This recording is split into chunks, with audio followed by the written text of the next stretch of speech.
Ang tubag sa Dios ni Satanas nga giingnan sa Ginoo sa 12, tugutan ko ikaw sa pagbuhat kutob sa imong mahimo ngadto sa tanan nga anaa kaniya apan ayaw lamang siyang hilabti. Busa milakaw si Satanas. Mo na igsoon, ayaw gid kumpiyansa.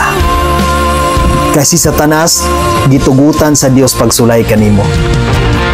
Ayaw gid kumpiyansa igsuon sa imong pagtuo sa Ginoo.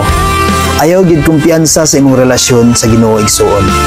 Kay kun dili gani na matinud-anon ang imong pagtuo sa Ginoo, kung luag gani ang imong relasyon sa Ginoo, kung luag gani ang imong pag-ampo sa Ginoo, delikado ka ni Satanas igsuon nga masudlan kaniya o maatake kaniya. Tungod kay si Satanas ingon siya sa Dios, nagsuroy-suroy siya sa kalibutan. Nangita siya og tao kung kinsa katong tao nga iyang mapintal. Gani ang kinabuhi ni Job igsuon, nawala ang tanan. Igsuon luoy kayo ang kinabuhi ni Job tungod sa testing sa demonyo aron makita og unsa gyud ka matinud-anon si Job. Nahiagom ang iyahang mga anak sa kadautan ug ang iyang mga kabdangan nahiagom usab sa kadautan.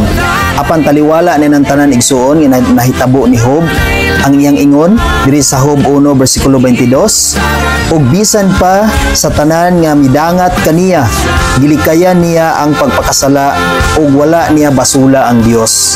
Mao na igsuon, taliwala sa nahitabo ni Job, nahiagom sa kadautan ang iyang mga anak ug ang iyang mga kabtangan, pero wala gayud niya basula ang Dios. Wala gayud niya gi-blame ang Dios igsuon.